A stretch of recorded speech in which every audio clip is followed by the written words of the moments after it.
विद्यालय शिक्षा विभाग एजुसेट हरियाणा के टेलीकास्ट प्रोग्राम में आपका स्वागत है। आज की हमारी प्रस्तुति है कक्षा 5 के हिंदी विषय की पाठ 7 गांधी जी महान कैसे बने।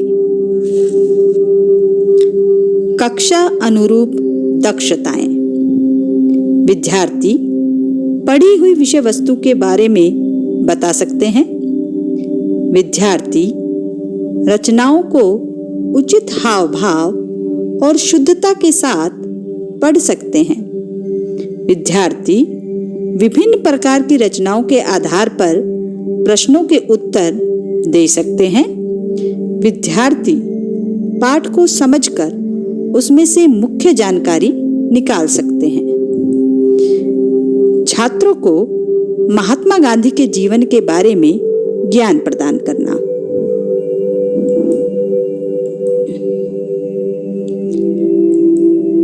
गांधी जी महान कैसे बने।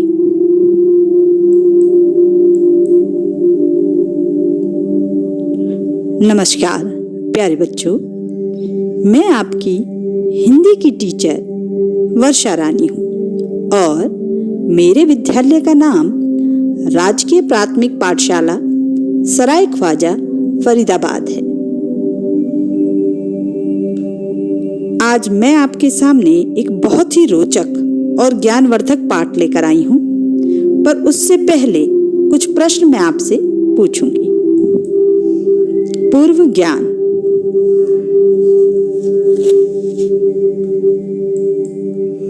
बच्चों, क्या आप ये तस्वीर बता सकते हैं किसकी है? हाँ, सही पहचाना। यह 10 रुपए के नोट और 2000 रुपए के नोट की तस्वीर है। आपको इन दोनों तस्वीरों में क्या समानता दिखाई दे रही है? अब कुछ और तस्वीरें हम देखते हैं। क्या आप पहचान सकते हैं ये कौन है? हाँ, सही पहचाना। ये हमारे राष्ट्रपिता महात्मा गांधी हैं। 10 रुपए के नोट और 2000 के नोट पर जो तस्वीर आपने देखी थी वो भी किसकी तस्वीर थी? महात्मा गांधी जी की तस्वीर।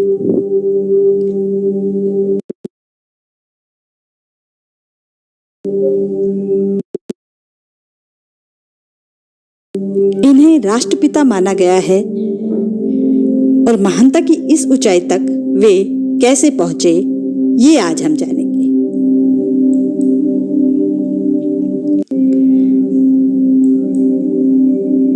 क्या आप ऐसे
गोलमेज सम्मेलन के लिए गांधी जी लंदन गए।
तो गांधी जी ने उन्हें डांट दिया।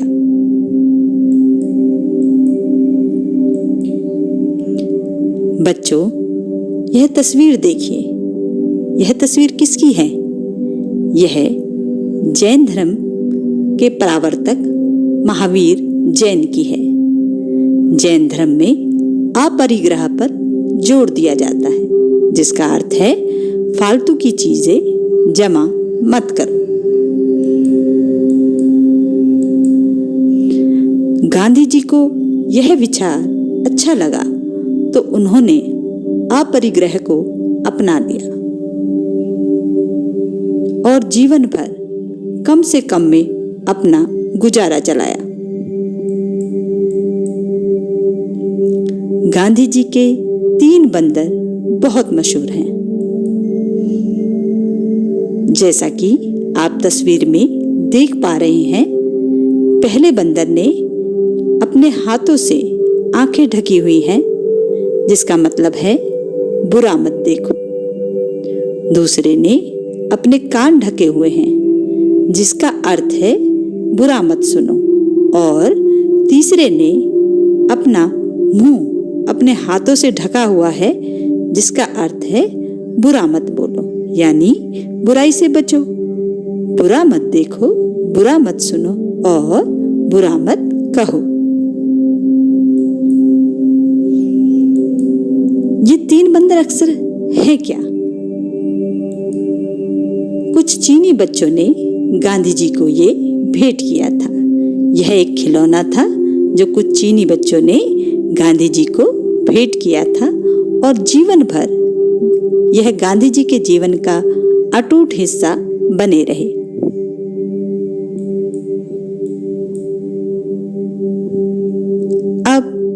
इस घड़ी को देखो, यह महात्मा गांधी की जेब घड़ी है। जब गांधी जी ने धोती पहननी शुरू की तो समस्या आई कि जेब घड़ी कहाँ रखें, क्योंकि धोती में जेब नहीं थी। तब गांधी जी ने जेब घड़ी को कमर से लटका दिया। जैसा कि आप तस्वीर में देख पा रहे हैं, गांधी जी ने घड़ी को कहाँ पर लटका रखा है? अपनी कमर से।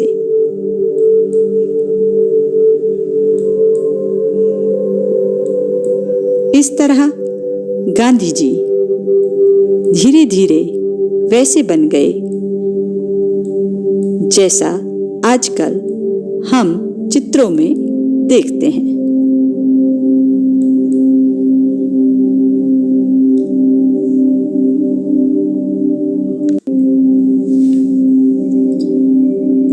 यह पाठ यहाँ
चीनी बच्चों ने गांधी जी को भेंट किया, जैसा कि आप चित्र में देख सकते हैं।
कौन सा सही वर्तनी है। जैसा कि आशीर्वाद। आशीर्वाद को दो प्रकार से लिखा गया है। एक में श पर बड़ी ई की मात्रा है और एक में छोटी ई की मात्रा। इसमें आशीर्वाद में श पर बड़ी ई की मात्रा वाला प्रयोग सही है। इसके बाद है इंचार्ज। इंचार्ज के भी हम दो प्रयोग देखते हैं। एक में आधे ना का प्रयोग किया गया है और दूसरे में अंक की बिंदु का प्रयोग किया गया है। तो अंक की बिंदु वाला प्रयोग सही है। इसके बाद उज्ज्वल। उज्ज्वल में जैसा कि आप देख पा रहे हैं कि एक में आधा जा और पूरा जा प्रयोग किया गया है। उज्ज्वल में आधा जा जब दो बार आता है तब वह सही प्रयोग है। फिर देखें विद्यालय। विद्यालय में धा का प्रयोग किया गया है और एक जगह घा से घड़ी का प्रयोग किया गया है। इसमें जैसा कि बोलने में ही आ रहा है, धा का प्रयोग सही है।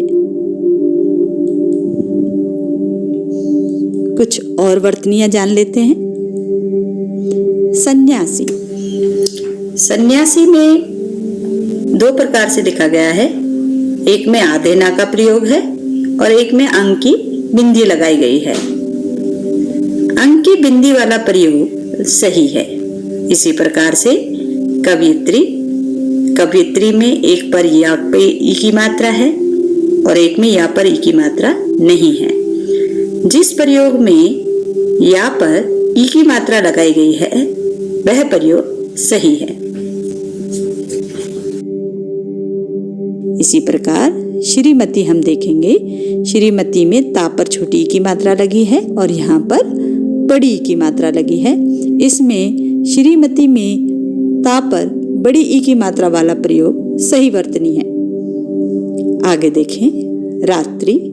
रात्रि में छोटी ई की मात्रा और यहाँ पर बड़ी ई की मात्रा लगाई गई है। इसमें छोटी ई की मात्रा त्रा पर जहाँ पर लगी है वह वर्तनी सही है। अब हम कुछ ऐसे शब्द देखेंगे जो कि सूक्ष्म भिन्नार्थक शब्द।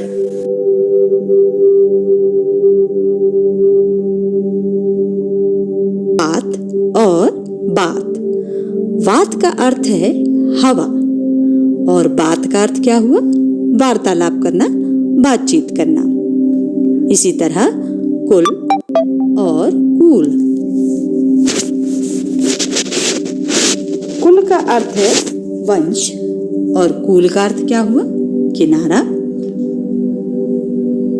दिन। दिन का अर्थ है दिवस और दीन का गरीब।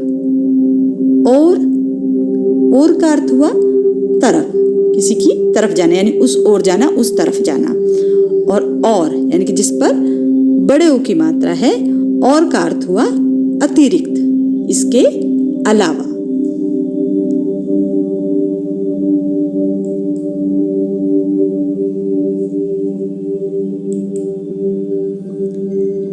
मूल्य।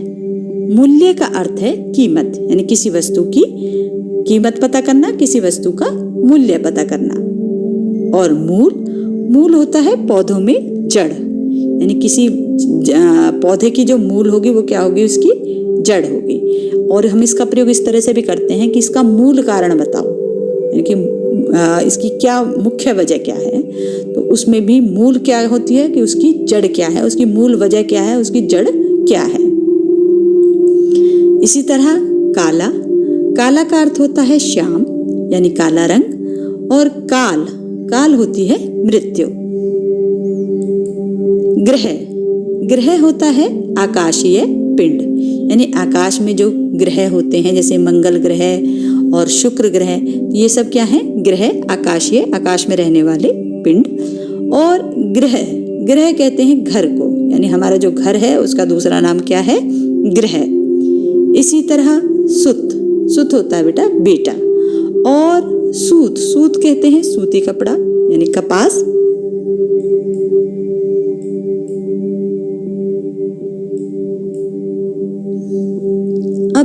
और व्याकरण प्रयोग। विशेषण, जो शब्द किसी अन्य संज्ञा या सर्वनाम शब्द की विशेषता बताते हों उन्हें विशेषण कहते हैं। और विशेष्य, जिसकी विशेषता बताई गई है उसे विशेष्य कहते हैं। अब उदाहरण देखें, जैसे कि अच्छा आदमी। अब अच्छा आदमी में अच्छा क्या है? विशेषण। और आदमी क्या है? विशेष्य। अच्छा आदमी, अच्छा उसकी विशेषता बता रहा है तो वो तो हो गया विशेषण। और आदमी की विशेषता बताई जा रही है कि वो अच्छा है, तो आदमी यहाँ पर क्या हो गया? हमारा विशेष्य।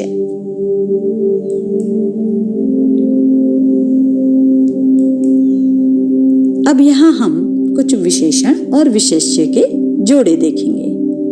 काली घटाएं। घटाएं कैसी हैं? काली, तो काली क्या हो गया आपका? विशेषण हो गया। और विशेष्य यहाँ पर क्या हुआ? घटाएं। घने जंगल। घने विशेषण और जंगल क्या हो गया? विशेष्य। इसी तरह समतल, खेत। खेत कैसे हैं हमारे? समतल। समतल यानी कि कोई जगह जो उबड़ खाबड़ ना हो, एकदम समान हो, उसे क्या कहते हैं? समतल। फिर है सफेद। पर्वत। पर्वत सफेद कैसे हो गए? जो बर्फ से ढके होते हैं पर्वत, वो कैसे होते हैं? सफेद होते हैं। तो यहाँ हमारा सफेद क्या हो गए? पर्वत सफेद। पर्वतों की विशेषता हो गई कि वो सफेद पर्वत हैं। लहलहाती फसल, यानी जब हवा चलती है तो फसल क्या होती है? बहुत ही हिलने डुलने लगती है, तो उसे हम क्या कहते हैं? लहलहाती फसल। फसल क्या कर रही है? लहलहा रही है। फिर देखें लंबी लड़की। और लड़की क्या है यहाँ पर? विशेष्य। और लंबी क्या हो गई? उसकी विशेषता।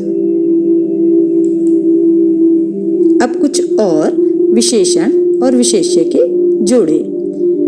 2 किलोग्राम घी। घी की क्या विशेषता है? उसका क्या वजन है? 2 किलोग्राम। इसी तरह बहुत गर्मी, यानी गर्मी कितनी है? गर्मी की क्या विशेषता है यहाँ पर? कि वो क्या है?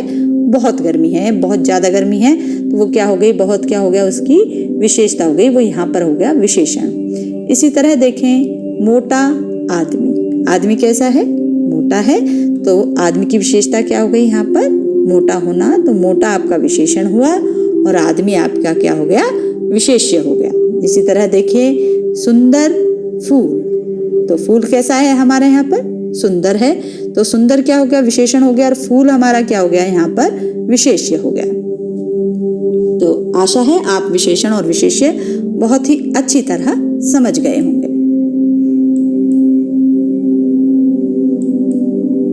अब पूरा पाठ पढ़ने के बाद कुछ आपके लिए गृह कार्य। निम्नलिखित प्रश्नों के उत्तर दीजिए। पहला प्रश्न है, गांधी जी के 3 बंदर हमें क्या सिखाते हैं? दूसरा, गांधी जी को बचपन में अंधेरे से डर लगता था। आपको किससे डर लगता है और क्यों? प्रश्न 3, जब आप किसी व्यक्ति को गरीबी और बेबसी की स्थिति में पाते हैं तो आपके मन में क्या ख्याल आता है? यह आपको अपनी समझ के अनुसार प्रश्नों के उत्तर देने होंगे।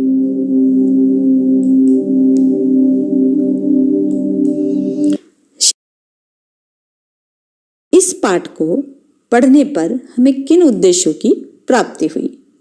पहला है, विद्यार्थी पढ़ी हुई विषय वस्तु के बारे में बता सकते हैं कि आपने पाठ में क्या पढ़ा, या आप अपने शब्दों में बता सकते हैं। दूसरा, विद्यार्थी रचनाओं को उचित हाव भाव और शुद्धता के साथ पढ़ सकता है।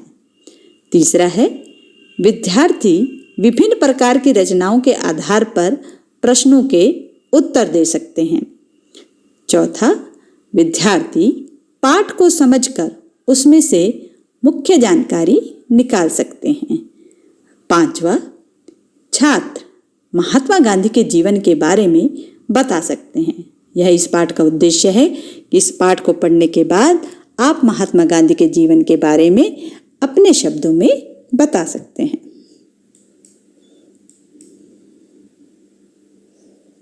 यह प्रस्तुतिकरण यहाँ समाप्त हुआ।